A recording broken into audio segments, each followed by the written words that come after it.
Assalamualaikum warahmatullahi wabarakatuh. Halo teman-teman semua, selamat datang kembali di channel Crispy ID.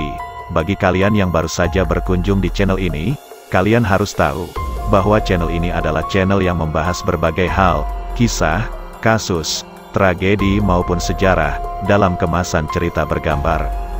Jadi untuk kalian yang suka dengan konten seperti ini, mohon dukungannya dengan cara subscribe, serta aktifkan lonceng notifikasinya. Dan pada video kali ini, admin akan membahas mengenai salah satu peristiwa yang sangat mengerikan. Peristiwa ini terjadi di timur pulau Indonesia, di mana terjadi pembantaian terhadap para pekerja yang dilakukan oleh kelompok kriminal bersenjata di Papua, atau yang biasa disebut dengan nama KKB. Kasus pembantaian ini terjadi kepada para pekerja proyek PT Palapa Timur Telekomunikasi. Terjadi pada tanggal 2 Maret tahun 2022, tepatnya di distrik Bioga, Kabupaten Puncak, Papua. Mereka ini adalah para pekerja yang sedang melaksanakan atau mengerjakan proyek fasilitas Base Transceiver Station, atau disingkat dengan BTS. Tepatnya BTS 3 milik Telkomsel pada proyek Palapa Ring Timur. Karena di sana tidak ada penginapan ataupun tempat singgah, diketahui para pekerja ini mendirikan sebuah tenda perkemahan, atau camp, untuk tempat mereka beristirahat selama proses pengerjaan proyek tersebut, tepatnya di distrik Bioga Kabupaten Puncak, Papua. Dikarenakan proyek ini hanya sebatas pengerjaan perawatan BTS, akhirnya para pekerja ini bekerja tanpa dikawal oleh TNI dan Polri.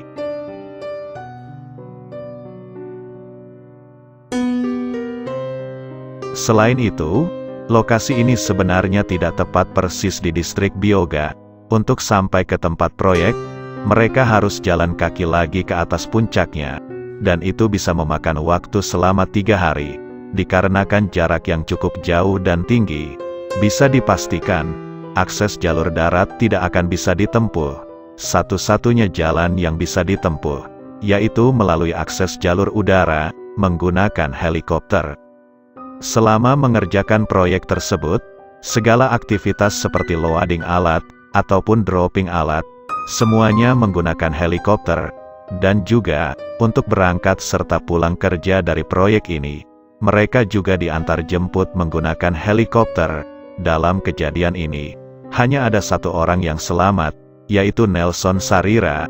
Dia ini, adalah satu dari beberapa pekerja yang menjadi korban dari KKB, yang mana akhirnya, dia menceritakan kronologi lengkap bagaimana mereka mengalami nasib naas ini, sehingga hanya dirinya satu-satunya yang selamat, dan teman-temannya yang lain meninggal dunia.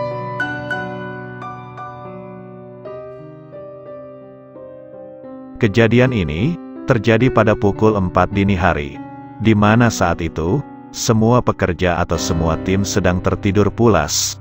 Namun tiba-tiba, entah dari mana datangnya, ada 10 orang yang mengepung camp atau tenda mereka. Mereka membawa berbagai macam senjata, mulai dari parang, kampak, bahkan sampai senjata api. Dikarenakan mereka membawa senjata api inilah, bisa disimpulkan kalau mereka ini adalah KKB Papua. Lalu ketika mereka sudah mengepung, salah satu dari kelompok KKB Papua ini, langsung masuk ke dalam tenda, dan mengangkat orang-orang yang sedang tidur di sana. Kabarnya, sudah ada beberapa orang yang sadar dan sempat terbangun. Namun saat mereka siap-siap untuk kabur, mereka berhasil dikepung, dan ditangkap oleh orang-orang dari KKB Papua. Seketika tanpa berdiskusi panjang lebar, mereka langsung dibantai, dengan cara ditebas menggunakan parang, serta ada yang leher mereka, digorok hingga nyaris putus. Menurut pengakuan Nelson, ada beberapa pekerja yang masih terlelap tidur di dalam tenda. Mereka pun juga langsung dibantai, atau ditebas secara membabi buta oleh kelompok KKB Papua ini. Dan perlu kalian ketahui, anggota KKB ini, diisi oleh masyarakat asli Papua.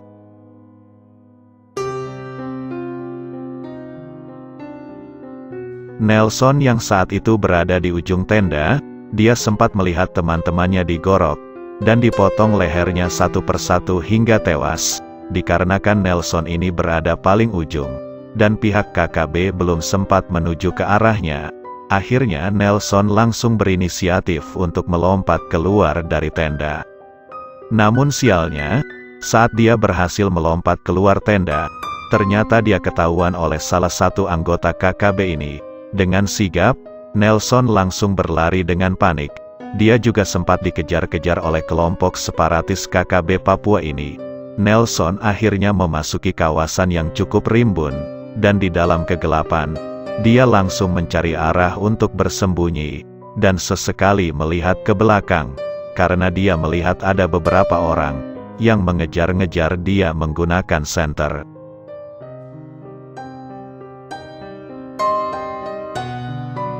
Hingga akhirnya, dia menemukan sebuah semak-semak. Tanpa banyak pikir, Nelson langsung menerobos ke dalam semak-semak tersebut, dan di saat dia berada di dalam semak-semak, menurut pengakuan Nelson, dia mengalami sebuah kejadian mistis, di mana dia mendengar ada bisikan di telinganya. Dan bisikan itu berkata, agar Nelson bersembunyi ke atas bukit jika ingin selamat. Nelson sempat menoleh ke kanan dan ke kiri, untuk mencari sumber dari suara bisikan tersebut. Namun, dia tidak menemukan seseorang pun di sana. Karena dipenuhi rasa panik, tanpa berpikir panjang, Nelson pun akhirnya mengikuti saran dari suara bisikan tersebut, dengan kondisi tubuh yang gemetar, dan muka yang pucat akibat ketakutan dan panik. Nelson perlahan-lahan naik ke atas bukit untuk bersembunyi, sambil sesekali dia melihat ke belakang, untuk memastikan para anggota KKB ini tidak sedang mengejarnya, dan pada akhirnya, pihak KKB ini tidak bisa menemukan Nelson.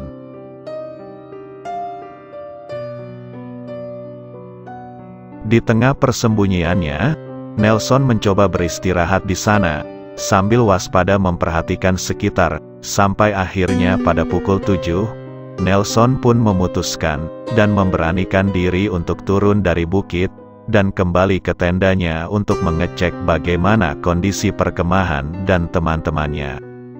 Dan juga untuk melihat, apakah kelompok KKB ini sudah pergi dari lokasi perkemahannya. Ketika dia sampai di tenda, benar saja, kelompok KKB sudah tidak ada di sana, mereka sudah pergi. Namun di sisi lain, Nelson menyaksikan sebuah pemandangan yang tidak pernah dilihat oleh dirinya sebelumnya. Dia melihat tendanya dibanjiri oleh genangan darah, dan tubuh teman-temannya yang sudah tercabik-cabik. Seketika Nelson pun langsung menjerit, dan menangis dengan kencang. Dia kemudian berinisiatif untuk mengambil beberapa barang dan kabur dari tempat itu, sembari menunggu pertolongan.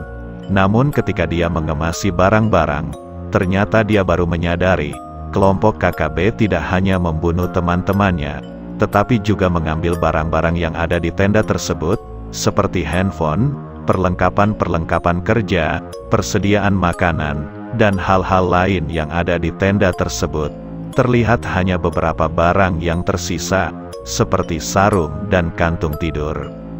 Akhirnya dia mengambil 2 barang itu, dan beberapa kain untuk menghangatkan badan, dan setelah itu, Nelson keluar dari tenda untuk mencari pertolongan.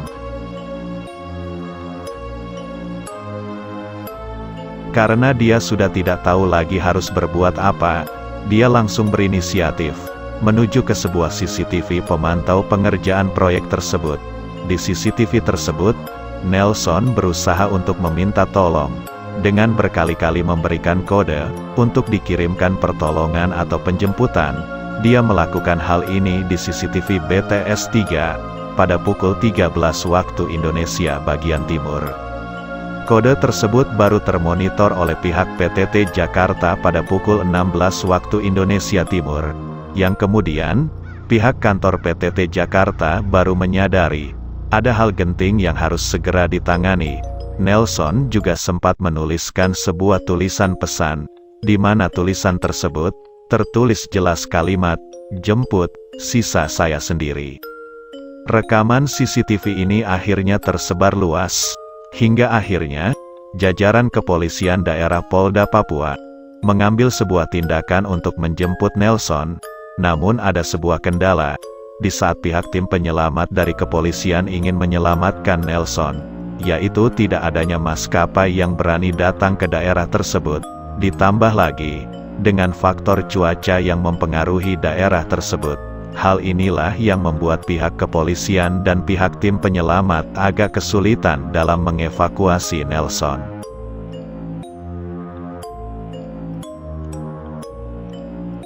Hingga akhirnya, Nelson baru bisa diselamatkan.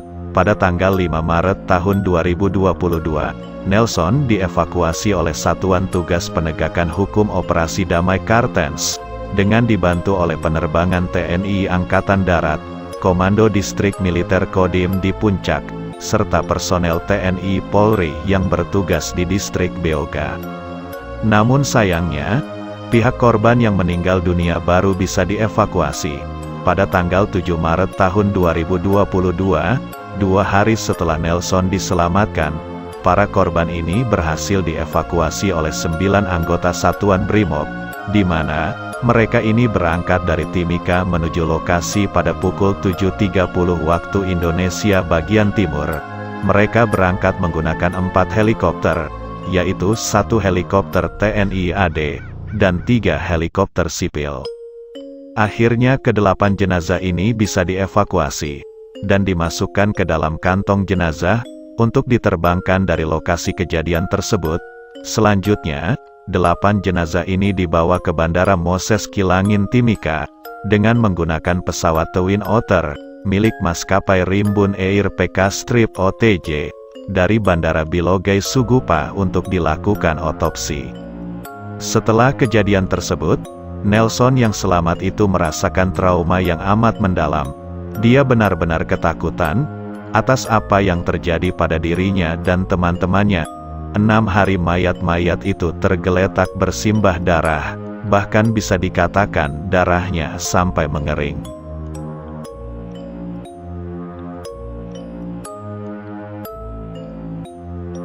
Dan itulah kisah mengenai tragedi pembantaian para pekerja proyek oleh KKB Papua, tragedi yang menggemparkan publik di tahun ini, yang bahkan membuat trauma berat korban yang berhasil selamat. Dan semoga peristiwa semacam ini takkan pernah terulang kembali. Dan di video berikutnya, admin akan membahas mengenai siapakah KKB Papua itu. Jika teman-teman tahu informasi lainnya, ataupun ada kesalahan dalam video ini, silakan tuangkan pendapat kalian dalam kolom komentar di bawah ini. Like dan share video ini jika kalian suka. Jangan lupa untuk berlangganan dengan cara subscribe serta aktifkan lonceng notifikasinya. Sampai jumpa kembali di video selanjutnya. Wassalamualaikum warahmatullahi wabarakatuh.